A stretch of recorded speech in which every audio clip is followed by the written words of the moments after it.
জগপুদা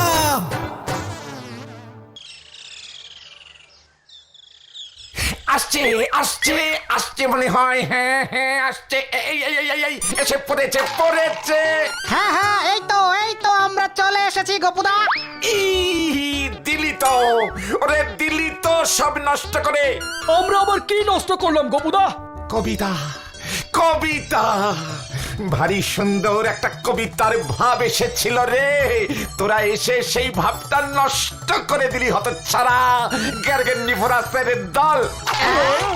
কবিতা? কবিতা?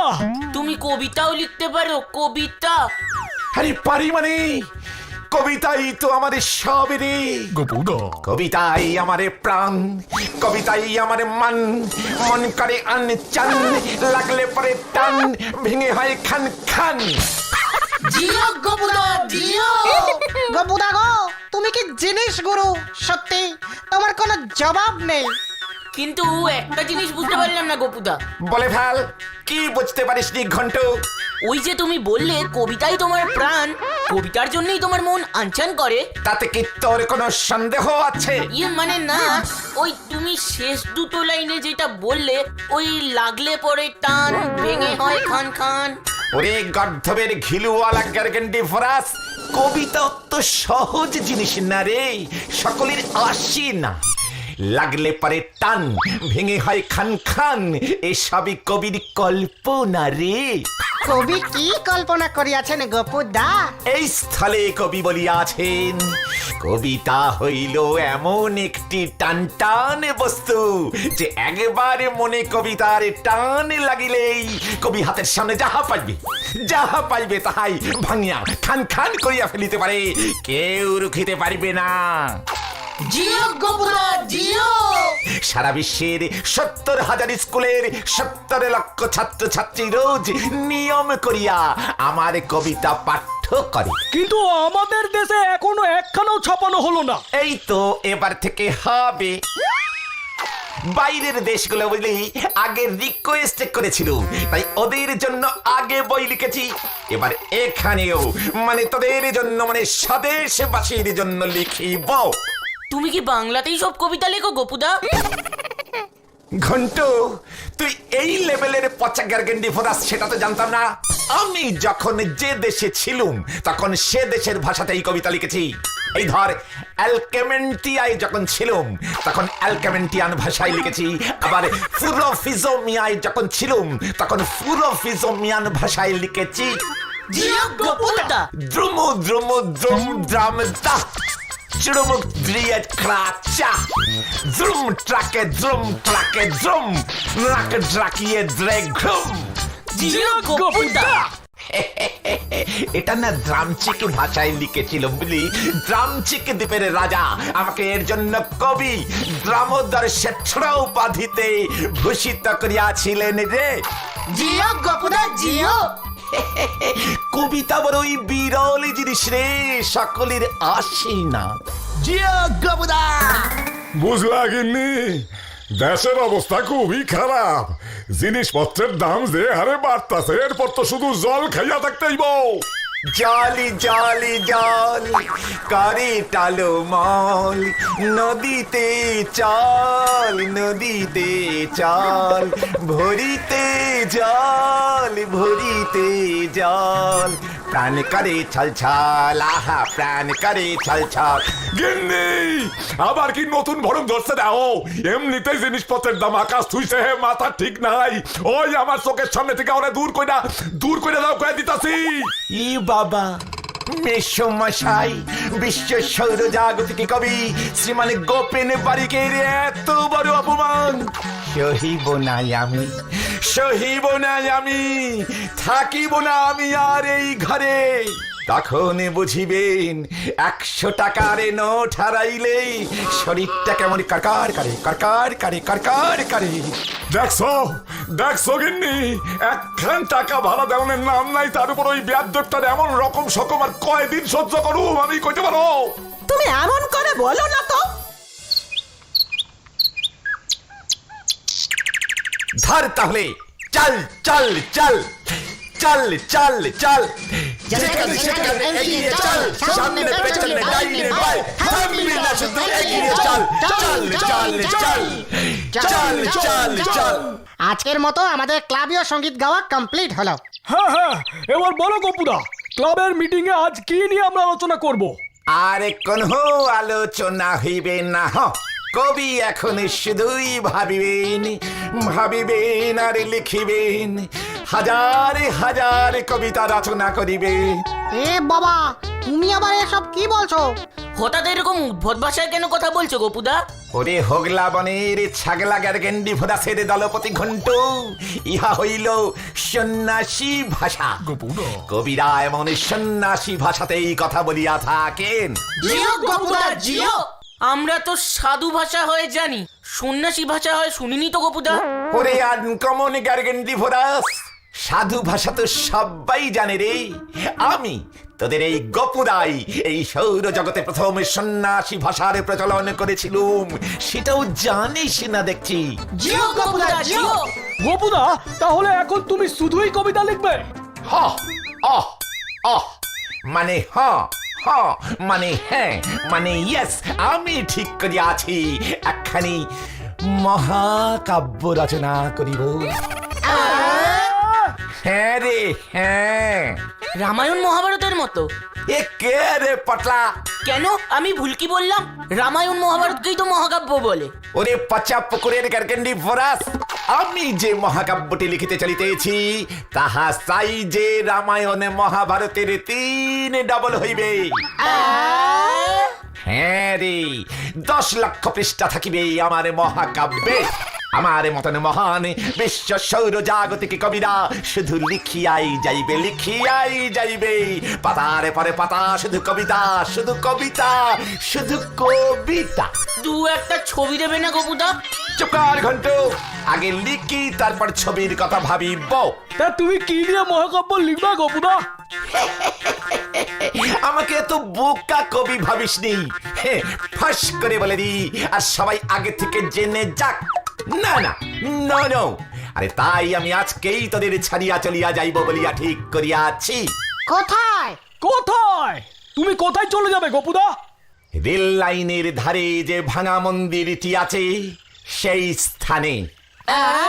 হ্যাঁ, সেই ভাঙা মন্দিরের ভিতর অতীব গোপনে নির্জনে কোজনে মনে মনে শুধু চিন্তা করিব আর লিখিব আর চিন্তা করিব। খাওয়া দাওয়া করবে না তুমি? ঘন্টু, তুই যে এত ক্যারেক্টারলেস গ্যারগেন্ডি ভরাস হয়ে গেছিস বুঝিনি তো। ওরে খালি পেটে কি আর কবিতার মহাকাব্য রচনা করা যায় রে? তাহলে ওই মন্দিরে তুমি একা একা রান্নাও করবে? পাটলা তোর বোঝা উচিত, কবিরা কখনো রান্না করে না। তাহলে তুমি খাবে কি? কেন, তোরা আছিস কি করতে? তাহলে তোদের ক্লাবের একমাত্র আজীবন সেক্রেটারি কাম প্রেসিডেন্ট এই মুহূর্তে আদেশ করিতেছে যে তোরাই আমাকে রোজ দুপুরে রাতে খাদ্য সরবরাহ করিবি। হ্যাঁ, মনে রাখিস, দিন রাতে নিয়ম করিয়া প্রত্যেকে দায়িত্ব নিয়ে আমাকে খাবার দিয়ে আসিবি। এই ধর, সকালে ঘন্টু কচুরি আর হালুয়া নিয়ে গেলে, দুপুরে পটলা নিয়ে যাবি খাসির মাংস ভাত, রাতে চিংড়ি, তাহলে একটু ওই লাইট কিছু নিয়ে যাবি, যেমন ধর ওই বেশি না, ওই 15 রুটি আর একটু মুরগির ঝোল। হ্যাঁ রে, ইহাই হইল আমার আদেশ। আমার মহাকাব্যটি ছাপিয়া যখন বাহির হইবে, বইয়ের প্রথম পৃষ্ঠাতেই তোদের নাম উজ্জ্বল অক্ষরে লেখা থাকিবে। আমি বড় বড় করিয়া লিখিয়া দিব, উৎসর্গ করিলাম আমার সেই সমস্ত দীন বন্ধুদের যাহারা প্রতিদিন আমাকে খাদ্যের যোগান দিয়া এই মহাকাব্যটি লিখিতে উৎসাহিত করিয়াছেন। জিও গপুদা। ফকটে কত নাম হবে বল তোদের? তাহলে ওই কথাই রহিল, আমি চলিলাম কাব্য রচনা করিতে। লিখিব আমি এক বিশাল মহাকাব্য, তোরা আমাকে সাপ্লাই করিবি খাদ্য দ্রব্য। ভুলিস নে, ইহা হইল এই গোপু কবির আদেশ। মাছ মাংস লুচির সহিত ভুলিস না পাঠাইতে কালুদার খাটি ছানার সন্দেশ। ব্যাপারটা কি হলো? মাথায় বাড়ি মেরে চলে গেল। আমরা এত খাবার পাবো কোথা থেকে? বাড়িতে বললেই মা ঠেঙাবে। আমাদের অন্য কিছু একটা ব্যবস্থা করতেই হবে। কি ব্যবস্থা করবি? একটা বুদ্ধি বার কর না রে পটলা। একটা মতলব মাথায় এসেছে। কি কি কি মতলব শুনি? শোন সবাই, কাছে আয়, কানে কানে বলছি। আরে দারুণ আইডিয়া!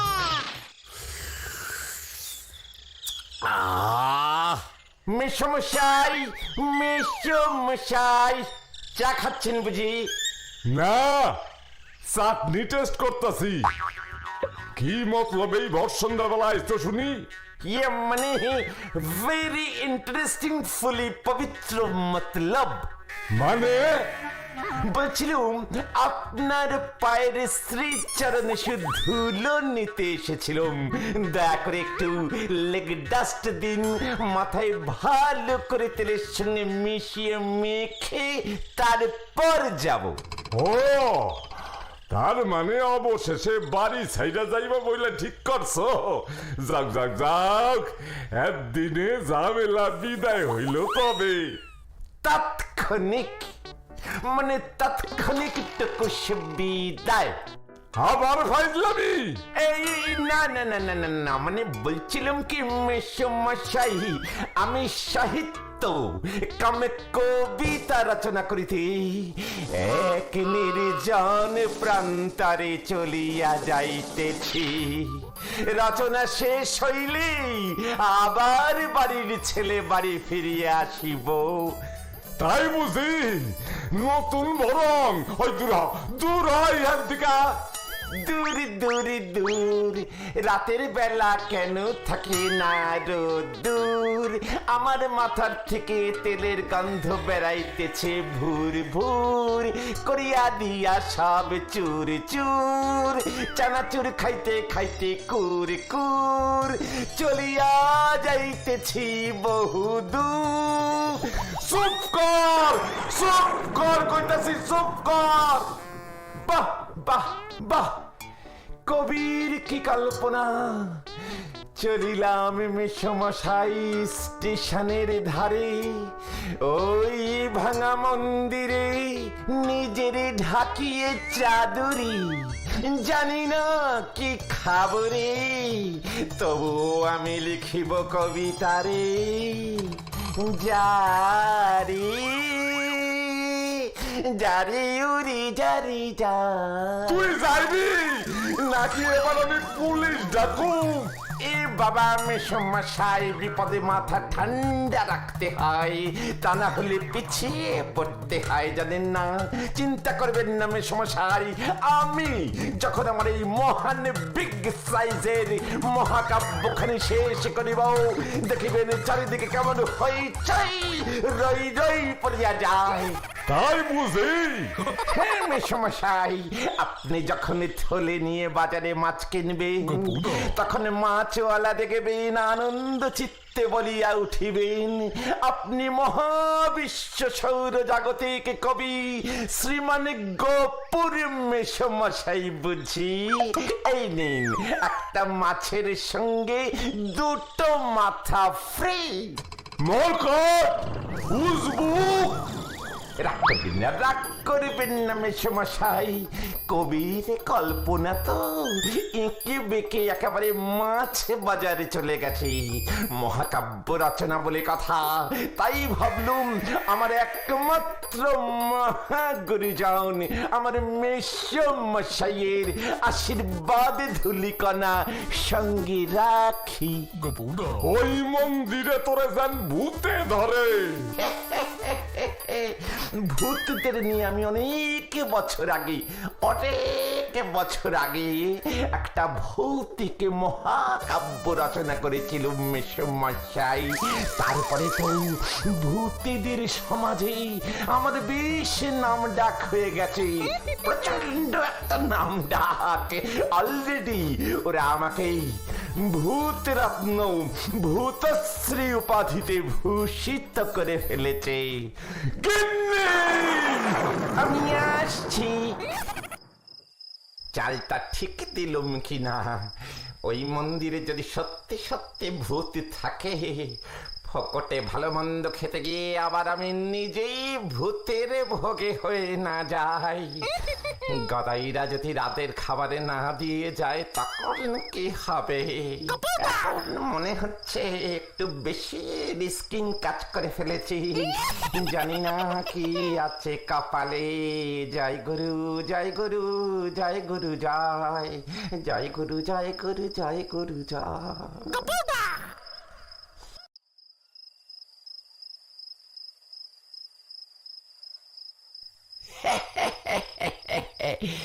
কি খাসা বুদ্ধিটা বার করেছি আমি। ভাবলেন নিজেরই পেটে নিজেরই চুলকোতে ইচ্ছে করছে, নেহাতে পিঠটা পেছনের দিকে হাত পৌঁছবে না। ও কি জানি আজ রাতে কি খাবার নিয়ে আসবে ওরা।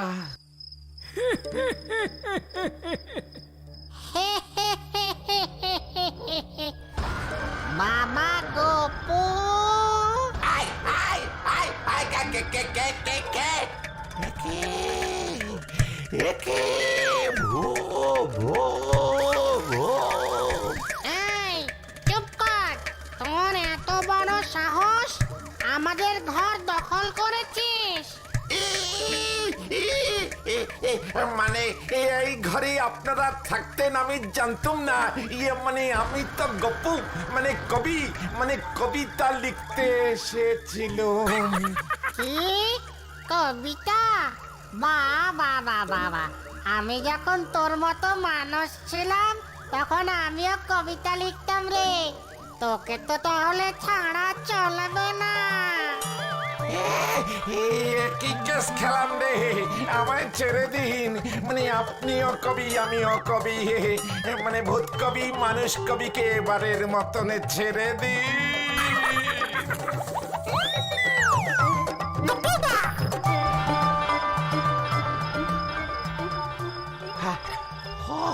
ও বাবা, খুব বাঁচা বেঁচে গেছি। ভাগ্যি সে ভূতটা কবি ছিল, তাই আমাকে ক্ষমা করে দিয়েছে। মোটাই না, মোটাই না, মোটাই না। ও ও বাবা, ও ও কত ভূত! ও নে, এবার কবিতা শোনা আমাদেরকে। তাহলে তুই বাঁচতে পারবি।